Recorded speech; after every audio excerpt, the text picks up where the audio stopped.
Hello, besties. Welcome back to my channel, or welcome to my channel if this is your first time here. In today's tutorial, I'm going to show you how to make this beautiful Ankara gown. So stay tuned and let's get started.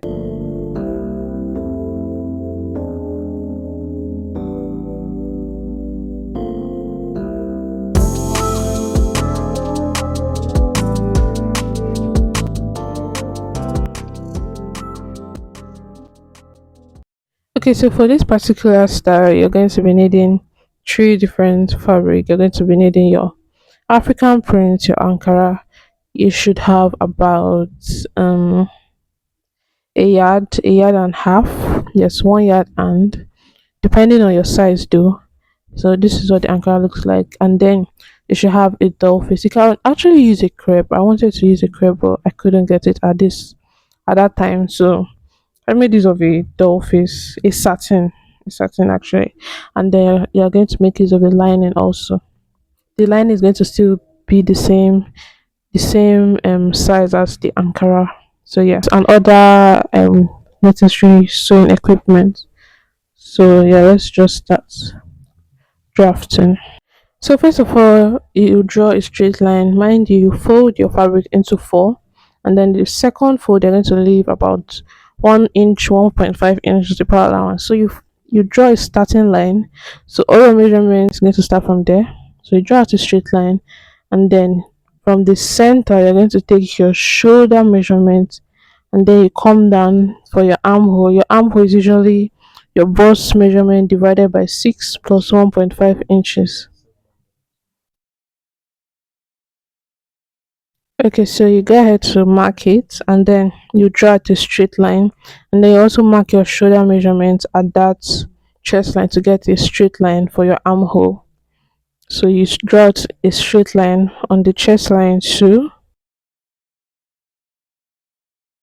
Then the next thing you're going to do is to take your neckline. I went in by 3 inches, and then I came down for my shoulder slope by 1 inches, and then you're going to slant it towards the 3 inches chest neckline that you measured. And then I went ahead to mark the back neckline.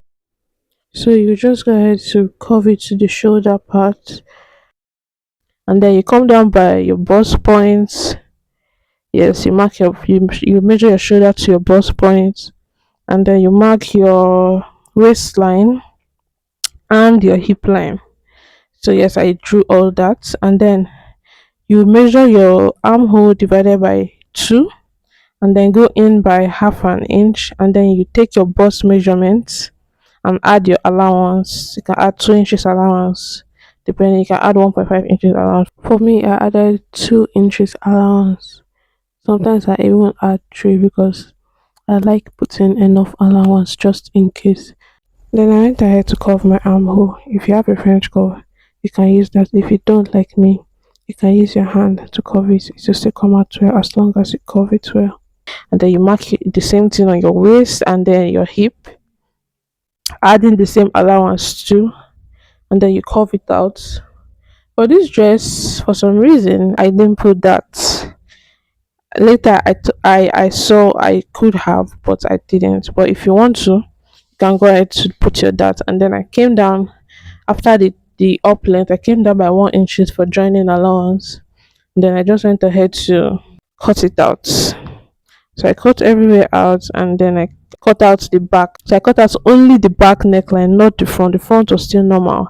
So while editing this video, I realized that I forgot to remove half an inch to eliminate zip border. So please go ahead to do that.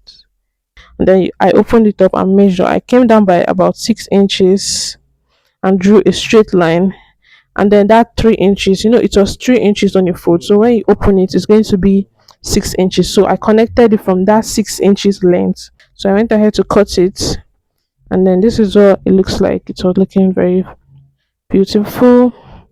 And then I just went ahead to mark the front and the back. This is an original African print, so it's very hard to tell the front and the back. So when I could tell, I had to just mark it so that it's not going to confuse me later. So everything I cut here, I cut it on the lining fabric.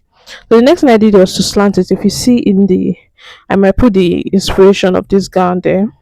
It was a little bit slanted, it was not straight. So yes, I had to do the same thing. I think I used about 1 inches. I later took more. I later took another 1 inches out. So yes, you can just do 2 inches actually instead of 1 inches. So now we're going ahead to pin it. If you're a beginner, you have to use your pins. Your pins should be your best friend. If you're a beginner, you have to use your pins and pin it down so that when you take it to your machine, it's going to be more easier for you. So I did the same thing at the back. I placed the lining on it and then I pinned it down. And then you just go ahead to sew it. So yeah, this was me putting the lining down. And then you go ahead to sew it around the neckline, the zip area, the center back, and the side back, leaving the armhole, the shoulder, and the down parts. I did the same thing for the front. The front is just the two sides and the neckline. So after doing that, I went to iron it. You iron it flat, and then you sew. You bring your zip. You're going to take the length. You're going to measure how long your zip is, and then you use that. Make sure your zip is up to your hip area so that you're going to be able to wear it comfortably. So when you take that, definitely your gown is going to be longer than your zip. So you're going to sew it up to the extent you want, leaving the other parts for the zip to fit. And then you're going to place it on the zip allowance you gave when cutting. You go ahead to pin it down too. You pin it down carefully, following the 1 inch line. If you're a beginner, you have to pin it down. So yeah, I pinned it down. This is what it looked like. You sew the two sides. So yeah, this is what it's going to look like when you're done. When you're done, so you can just go ahead to press that place so that's going to look flat. So this is what it looks like when I was done sewing, and I went ahead to press it. So that's why it's looking very flat like this. You go ahead to do the same. And then the tip of your zipper, you are going to tuck it in and sew it like this so that the up part is going to be neat. So you go ahead to do that too. So after doing that, you're going to place the back side and the front side together, right sides facing each other, and then you go ahead to pin the two sides down. And when you're done pinning the two sides, you're going to mark your measurements. So now you're going to divide your measurements into two. My bust measurement, you divide it into two, and then measure it. You place it at the bust area. You measure it and then you count the remaining that is left. Okay, for me my bust measurement is 33. 33 divided by 2 is 16 and a half, and it was more than 16 and a half. So I counted what was left and then divide that into two to take it on the left side and on the right side. So you go ahead to do the same thing. So it was around 5 inches that was left. So I took 2.5 inches at the left side and 2.5 inches at the right side. You go ahead and do the same thing on your waist and on your hip line too.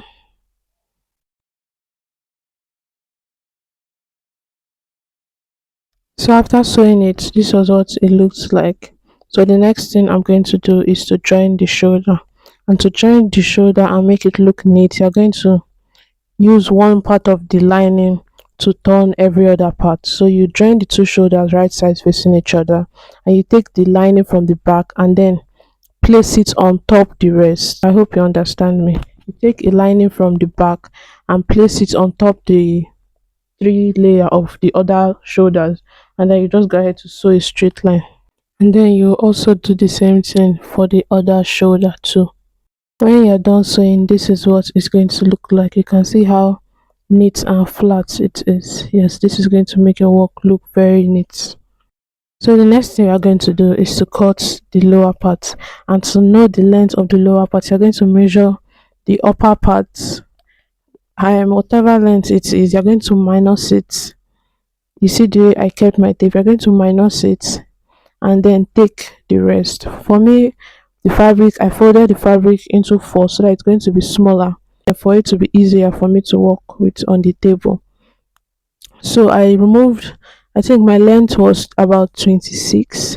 I removed the 26 and then marked the remaining part of the tape. The full length was 60, so I removed the 26 and then took the remaining length. So you just go ahead to do the same thing and then mark a straight line. For how many yards you need, you can use about 3 yards for the gathers. 3 yards or more depending on your size. For me, I used 3 yards here. So after cutting it, the next thing you're going to do is to notch it so that we're going to be able to pleat it properly. So you fold your fabric into four, and then you're going to have two corners. You're going to notch the first corner like I'm doing, and then you're also going to notch the second corner. You fold it into four. Make sure you fold it equally, and then you notch the second corner too. And then you also bring in the upper part and then do the same thing. You fold it into two, and then you go ahead to notch the two corners as well. So now I will tell you what those notches were for. Remember, you notch two parts on the plain fabric and two parts on the Ankara part. So now you're going to place all those notches together.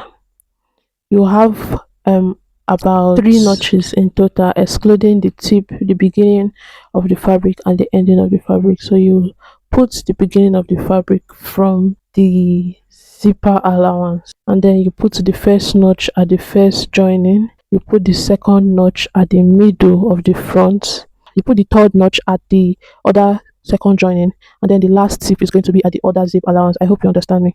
If you don't understand me, just go ahead to join the notches from the lower parts to the notches at the upper part. I will see that it's going to fit properly. The remaining excess is what you're going to be pleating. I think this is another easy way to pleat. Okay, so you just take it to your machine and start pleating. Just gather it and pleat just like I'm doing.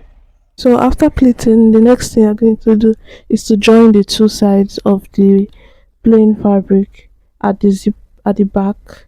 You join it and then you fold the down part. The next thing we are going to be working on is our sleeve, and to do that we're going to fold the fabric into four and make sure that the fold is going to accommodate your round sleeve plus 2 inches allowance. So now to take your measurement, you're going to go ahead to take it from the folded edge.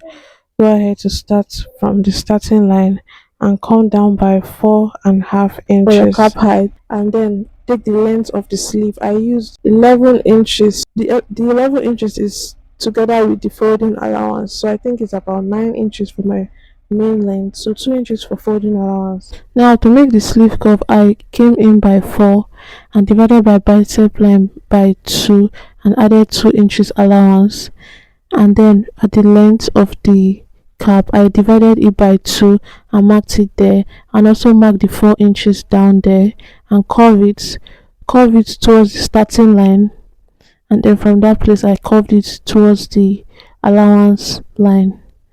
And then you take your round sleeve measurement at the full length of the sleeve and also connect it to the upper part. Here I was just going ahead to cross check all my measurements and make sure it was accurate. Go ahead to cut it out, and after cutting it, do not forget to notch the center part so that when you're attaching it to the shoulder line, you're going to get it accurately. So this was me just attaching it to the body of the dress. So just go ahead to attach it with 1/2 inch. Go ahead to do it round and make sure that the notch is in line with the shoulder so that it's going to be straight and neat. So when you're done, you're going to go ahead to fold the downside of the sleeve. So guys, this is the end of the tutorial. This is what the result looked like. You can see how beautiful and how happy my client was with the results. So yeah, do well to subscribe, like, comment if you have any questions, and share. And I'll see you in my next tutorial. Bye.